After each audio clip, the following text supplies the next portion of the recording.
So after 3 seasons, this one episode cleared up a whole lot of things that didn't really make sense. I can't wait to talk about this. Let's get into this right here. And I'm like, come on through, Cookie. I want to put my soapbox. That's basically it.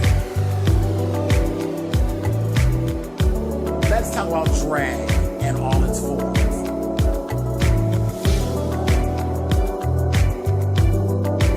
What, Cookie?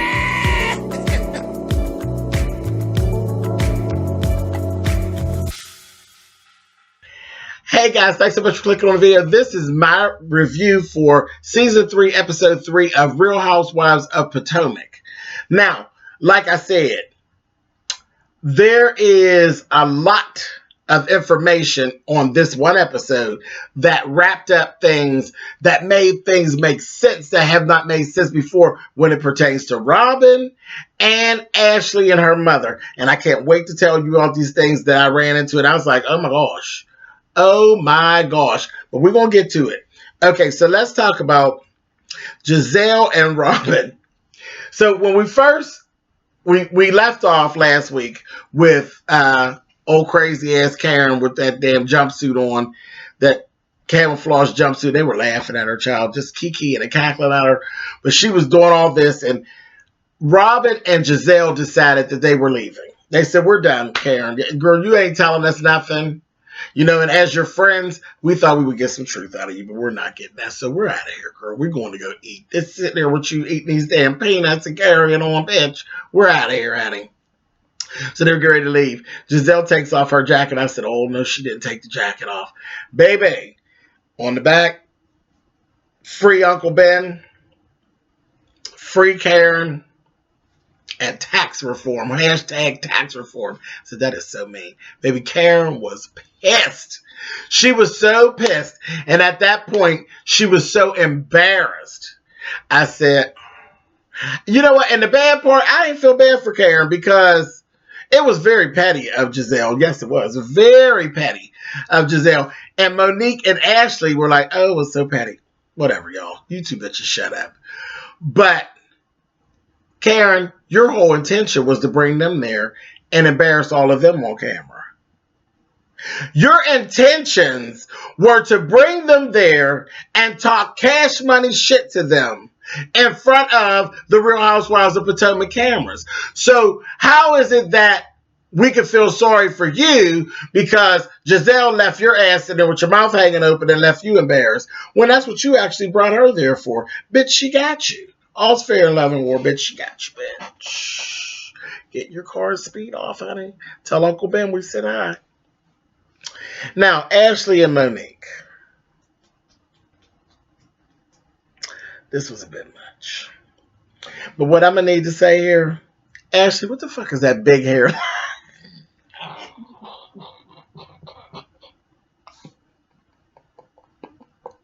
Because that's what it was.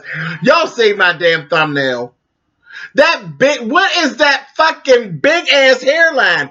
That is horrible. Bitch, you need a bang or a side part and a sweep in your life. Your forehead is real big, like real big. Like that is girl, that's a big forehead, honey. And not just a forehead, it's your hairline. Girl, that's big. It's big and it's ugly. I was like, ugh, that looked terrible. But, okay, so let's talk about the issue. The issue. As they were sitting down talking, Ashley and Monique, and it brought everything to light on why there's such a problem about Ashley's mother. Her mother. Because remember, they bought her the house in the first season. Michael bought her the house. Michael bought it. Okay, bought her the house. We never knew that there was a stipulation along with her buying the house. We knew she was supposed to keep up the bills and all of that stuff. They bought her house. That's natural. That's no big deal. But she has a man that ain't shit, that lives on her. He laying up with her. and ain't doing nothing. And they done bought her a house, and then they're paying the bills because this whore ain't paying the bills. So this stinking bitch is literally laying up with a no good piece of dick while her daughter's husband carries the bill.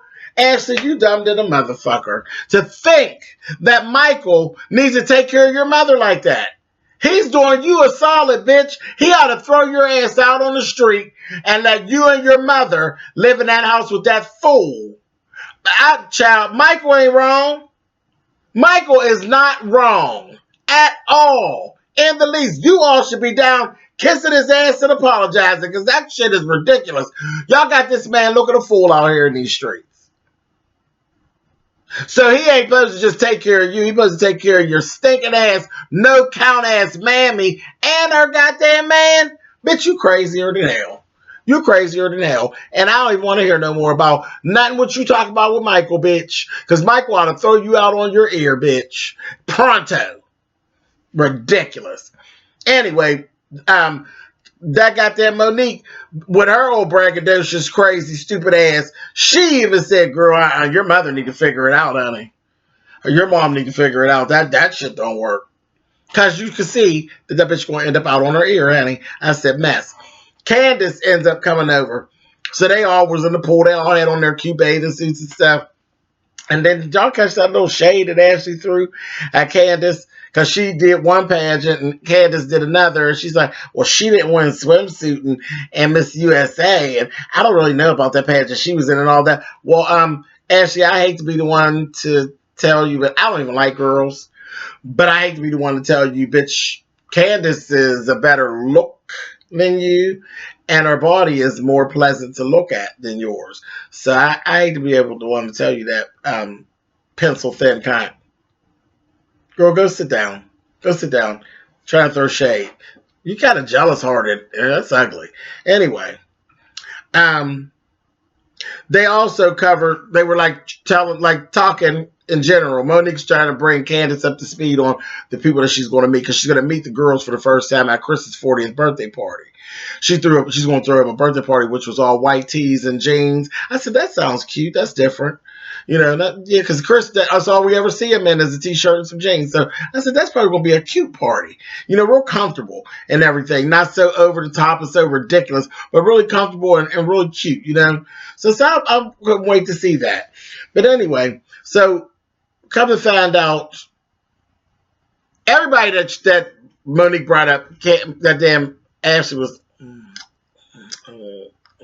I said, well, you being real shady in this thing. But anyway, come to find out Robin has issues with Monique. I said, well, what is that about? And Monique said that Robin wouldn't ever say what it was, what the issues that she has with her. She didn't. They showed a clip, and she was like, yeah, I got issues with you, but we don't talk about it right now. I was like, okay, Robin, what you got going on? Ashley just throwing shade. She's like, and Monique told her, she's like, oh, yeah, Robin, she hates you in general. I said, but we all know what that's about because Ashley, you say too much. You go too far and you do too much. Being other people's business. But anyway, so then we get this thing with Karen and her daughter. And I felt bad for her daughter because, of course, her daughter knows exactly what's actually going on. And they're sitting out there. And for one time, and I have to put this down and y'all can mark this on your calendar, Karen's hair was nice. It wasn't perfect, but it was nice. All of this up here was done nice. The blending wasn't bad. The hair was a little dry, but it's blonde. So you don't have that if you don't know the exact products and the hair is cheap. Because I thought it was cheap. But they did the hair nice for a change. Her hair was nice. That looked good. I said, all right, bitch, you had enough of your forehead covered up and everything. You did that, grunge on, bitch. Come on, Crypt Keeper. God. That was all right, girl. But I felt bad for the daughter crying. Yeah, because the daughter's nice. The daughter's a nice girl. So I was like, dang.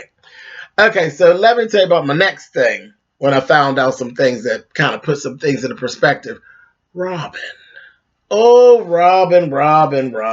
You, goddamn you, Robin. So I was sitting there and I was getting very irritated with Juan because I could see that Juan still ignores the shit out of Robin. He was just ignoring her. He wasn't paying her attention. She steady talking to him. He ain't paying that bitch a bit of attention.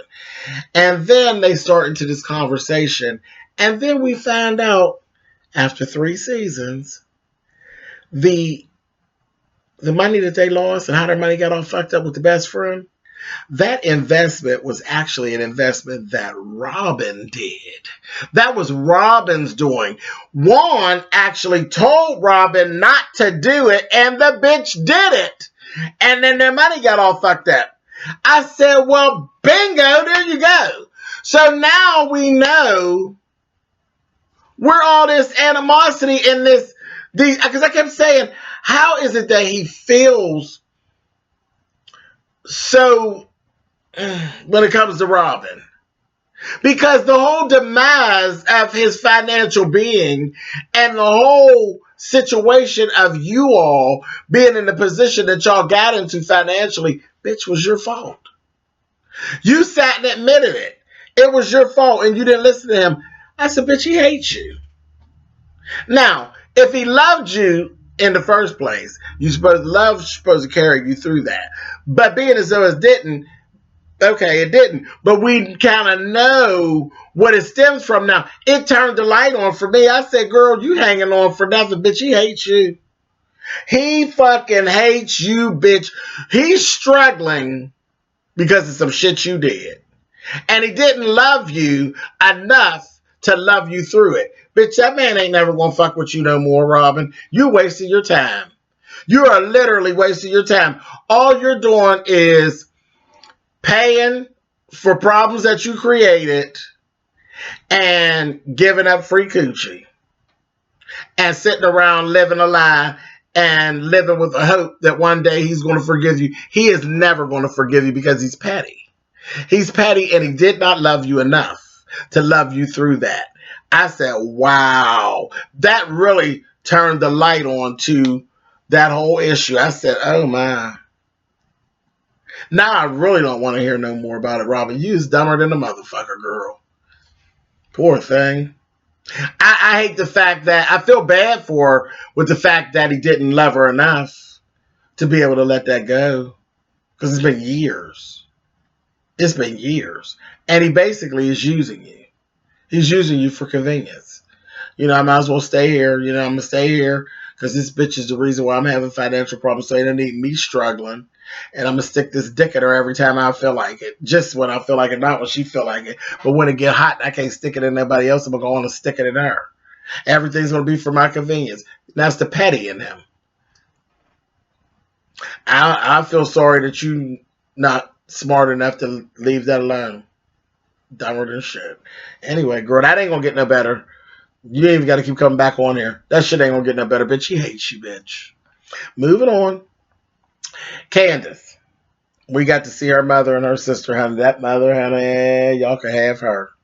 Girl, I'm going to end up dragging your mom. I could just see it now. She's a controlling old something. And she seems very witchy and bitchy. I said, They were trying, it was her mom and her sister, and they were out trying on gowns. Her mother was aggravating. Okay, now you can try on my dress, the one that I want. This ain't got nothing to do with you, bitch. If you don't get over there and sit down, please. That's a mess. And I can speak that because as much as I love my mother has a controlling quality like that I absolutely hate. I absolutely hate it. It is the one thing about my mother that if I could take it away, I would take it away, because there are times that controlling behavior comes out of her and I want to shake the shit out of her. And it's something that she can't even help. That's just, my mother's a Gemini, honey. It's part of her. It's that other part, honey, that I just be wanting to take her. You know, but I said, her mother was so overbearing with it. I said, oh, get her off of this television, freaking that bitch out of here, honey. It was horrible. Even she's getting on the sister's nerves. The sister was looking at her like, said, child, and then when you see she ain't even got no motherfucking man. Girl, bye. Bye, mom, girl, bitch, shit. Well, get out of here, honey. It was a man in the dress that, you know, when she cried, she put the dress on and she cried. You knew that was the dress. You knew that was the dress. It was so, and the dress her brother picked wasn't even along the same lines. She talking about some lace. That girl's like, I don't want no goddamn lace. I want a ball gown. She's like, I want something slicky, slender. But you, moving on. That woman got on my damn nerves. Let's go to Chris's party. So we go over to Chris's party. Now this was bothersome. Chris and his mother still ain't, they really ain't speaking. They ain't fucking around. That mama is evil, baby. She did not come to the party, but the dad came. She still didn't come. Because I kind of laughed it off. I was like, oh, that's some bullshit.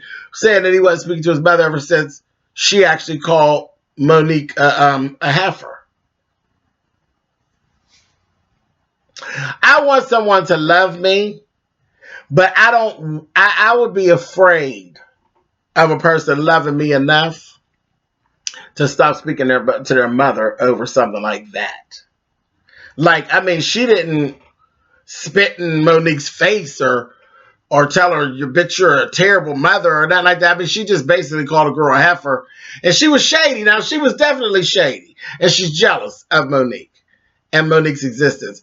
But she didn't really disrespect her to a point that would make me stop speaking to my mother. That's kind of scary. For you to love me enough to really, literally put your mother down like that? I don't know about that. I was like, ooh, child, I'm watching Chris at it. I said, because see, he get mad at you. What's going to happen? He going to beat the shit out of you, bitch. So I don't know about that. I don't know if I want anybody to love me that hard, but okay. The mama wasn't there. That was bothersome for me. I was like, wow. Wow.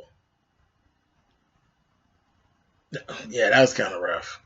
Yeah. Mama didn't come. Daddy came, though. He came. His dad came. Then I seen this part, another thing that bothered me at the party, and the party was real nice. Like when you looked in, and it did, when you seen everybody in the white t-shirts and their jeans, I was like, this looks cute to me. I just thought that was, I don't know why, but it just looked cute to me. It just was a nice look, and I've never seen that done, anything that casual. Like I've seen an all-white party, all-black party, that's fabulous. All red, it always be real sharp when you look down on the room. But just actual white t-shirts and jeans, just comfortable and cool. That I enjoyed that. I thought that looked like fun time. And people were loose and they weren't uptight. And the only person who was actually dressed was Monique. Monique had a real cute white dress on. Real cute. But yeah, she's like, oh no, I'm still gonna be Monique, honey. You know, she's a show off and a braggadocious whore. So she did that, but her dress was real cute. Real short though, but real cute. Michael was over approaching Karen and Ray. And he wasn't being out of order. He really wasn't. You know, it's always a time and a place. But he wasn't going into the details or nothing. He just said to them, I want you guys to know that we will be here for you every step of the way. Anything you need. And Karen was being rude to Michael. Like, oh, Michael, just get, like, shooing him away. I'm like, that wasn't nice. Like, that really wasn't nice. He was just reassuring that they are friends and that anything he could do, he would help them. You know, I'm like, that was kind of, I didn't like that. I didn't like that at all. And of the people that they hanging around, Michael probably could help you out a little bit. I'm just saying. But anyway, because if you had to get $1, the ones you might want to be friends with is Monique and Chris and Michael. Not Ashley, but Michael. Anyway, moving on. Robin and Monique ended up getting into it.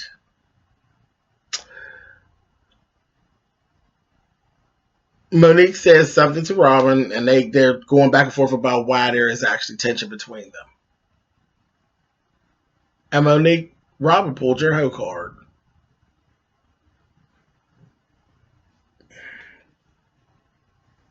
Monique has a fan page on Facebook. And on her Facebook, there was a meme or something. They were making fun of Robin. And there's other things on there. On her blog, she says different things about the other castmates. But you know how Robin is. She said something about Robin. And somebody did it. And then Robin said that Monique actually liked it. Monique admitted and said it was funny. That she liked it. It was funny. And Robin's like, it wasn't funny. It hurt me. It wasn't cool. And she's like, well, I liked it, you know, whatever. And Robin's like, well, you know, I think it's petty that you got a page that you're paying somebody to run. Because she tried to run away from the whole thing of, you think I sit around and do that? I ain't got time to be making no meme about you, this, that, and the other. And she said, so you're paying somebody to degrade us on Facebook, and then you come back through and you like it, and then you smiling on her face. Not cool. And she's right. That's not cool. That's not cool. I don't pay nobody for that. I ain't got time for that. And then as the conversation kept going, it's like, of course, you know who does it, this, that, and the other. And then she said, I'm not going to say her. She blew all up because she had nowhere to go. Her whole card had been pulled. So she just, that was real stupid. I was just looking at Monique like, Monique left from talking to Rob. So I'm not going to get upset at my own party. You trying to tell me what to do and how to do it and claiming this, that, and the other. She was like all blowing up. Then she went to Chris. Did y'all catch this? She went to Chris to tell Chris. I think she wanted Chris to go and throw Robin out. I said, what kind of... Not good. I was like, what the hell is this about? I said, okay. Then the next thing you know, right before... Well, there's another thing that happened with Ashley.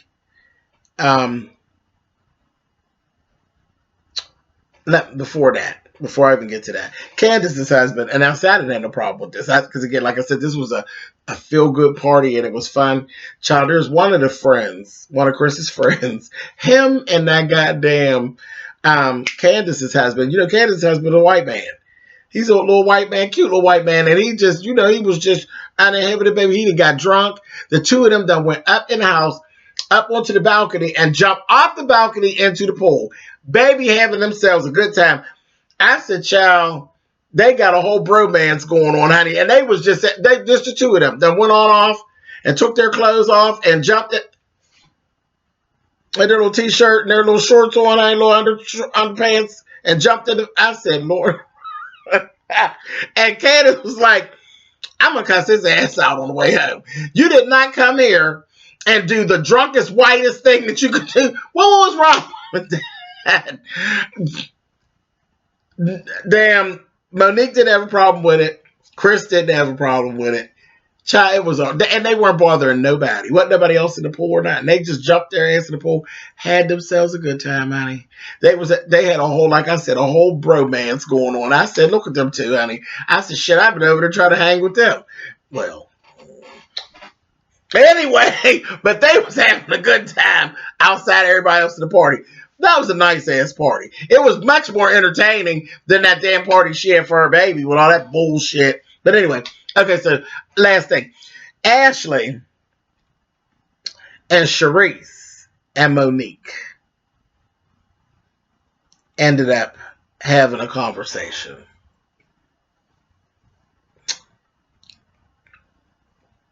It was Ashley and Sharice.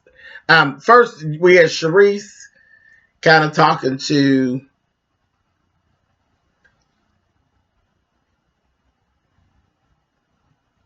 Sharice was talking to Robin, and it was kind of like she's telling Robin how it's not the right time, this, that, and the other, and all they had to do is apologize to each other, this, that, and that. Shut the fuck up, Sharice, and this is why you're not here anymore, bitch. You just try to be on camera, so ain't nobody paying attention.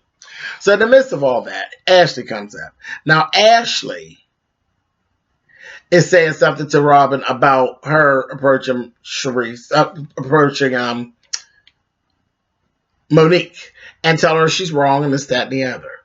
And then the next thing you know, Ashley just started going in. Like, she went all the way in on Robin. Well, yeah, and I heard you say that you didn't like me, and this, that, and the other, and this, that, and the other about Juan. And then she was, like, going in. And I'm looking at Robin like, feel free to smack the shit out of Ashley anytime. When she got telling her about, you're in a relationship that's this, that, and the other. Bitch, your relationship ain't shit. You about to be thrown the fuck out because of your mother and her bullshit, and you over here giving advice to somebody else? Ashley, you need to shut up for real.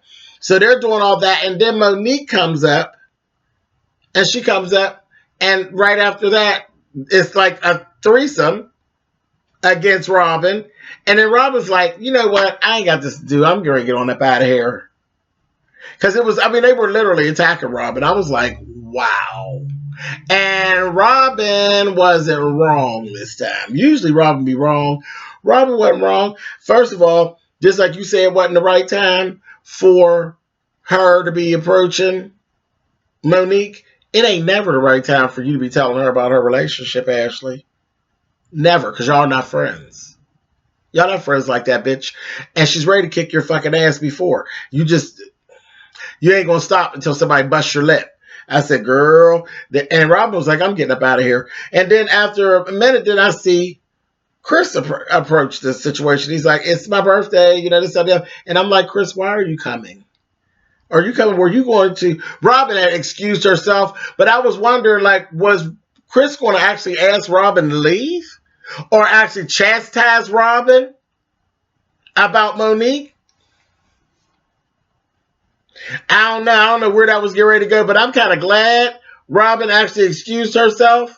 Last we saw, she was on her way through the party to go get Juan. She's ready to go. What do y'all think? I'm going to leave this right here. What do y'all think? Do y'all think that Chris was actually coming to throw Robin out or tell Robin to leave or actually to reprimand Robin about Monique? If so, Chris, you going too far. Now, you did your mother, and that's what I'm saying. If you so deep with the shit that you ain't speaking to your mother, I don't really have a hard time believing he was going to go tell Robin, get the fuck out, whore. I don't know. Y'all tell me what y'all think down in the comments. Chris, now, I like you, but I don't like that. I don't know what that's all about. I don't care for that. But tell me what y'all think. All right. See y'all later.